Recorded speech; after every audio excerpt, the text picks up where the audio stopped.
सरकार की तरफ से गेहूं की महंगाई को काबू करने की तमाम कोशिशों के बावजूद इसका भाव लगातार बढ़ रहा है। मंगलवार को दिल्ली में गेहूं का थोक भाव 2650 रुपये प्रति क्विंटल दर्ज किया गया, जो कि 8 महीने में सबसे ज़्यादा भाव है। अक्टूबर में अब तक दिल्ली में गेहूं का भाव प्रति क्विंटल 50 रुपये से ज़्यादा बढ़ चुका है। अक्टूबर की शुरुआत में भाव 2598 रुपये प्रति क्विंटल था।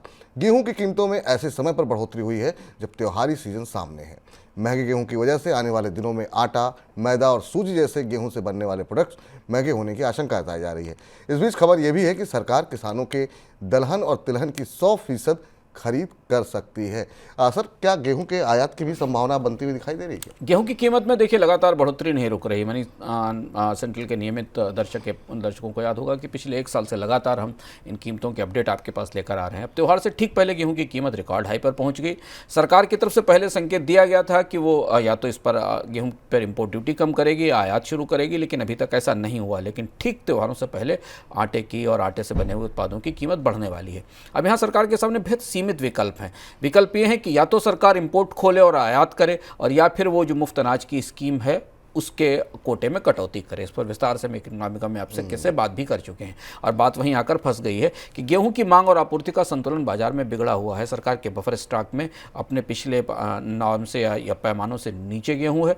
बाजार में तमाम खरीद की कोशिशों के बाद भी गेहूं नहीं आया है, और अब आयात की नौबत है। पर यहाँ ध्यान रखना ज़रूरी है कि आयात इस समय और भी ज़्यादा महंगा होने वाला है। इजराइल और हमास के युद्ध के कारण दुनिया में शिपिंग प्रीमियम्स आ गए हैं, शिपिंग के किराए बढ़ गए हैं, मंगाने की समस्या है, और भी कई सारी उलझने हैं। दूसरा, भारतीय रुपया और ज़्यादा कमज़ोर हो चुका है। ऐसी स्थिति में आयातित गेहूं भारत में और भी ज़्यादा महंगा पड़ेगा। इससे आप मतलब ये निकाल सकते हैं कि अभी से लेकर रबी की अगली फसल तक गेहूं की महंगाई बनी रहेगी। इसमें कमी आने की कोई गुंजाइश नहीं दिखती। इसमें सर दलहन तिलहन को लेकर के भी सरकार की तरफ से कहा गया है कि वो 100% खरीदेगी। क्या ये संभव है कि सरकार संकेत सरकार की तरफ से इसलिए दिया गया क्योंकि दलहन तिलहन को लेकर एक तो सरकार अपना स्टॉक बनाना चाहती है, क्योंकि दालों की कीमतों में हमने बढ़ोतरी और तेजी देखी है, और दूसरा ये कि प्रोत्साहन की बात भी है कि किसानों को इस बात का प्रोत्साहन मिले कि उनकी फसल की 100% गारंटी होगी। हालांकि कितना व्यवहारिक होगा ये देखना होगा विपुल, क्योंकि सारा दलहन और तिलहन खरीद पाना, सरकार के लिए उसे स्टॉक कर पाना और किस कीमत पर खरीदा जाए ये संभव नहीं होगा।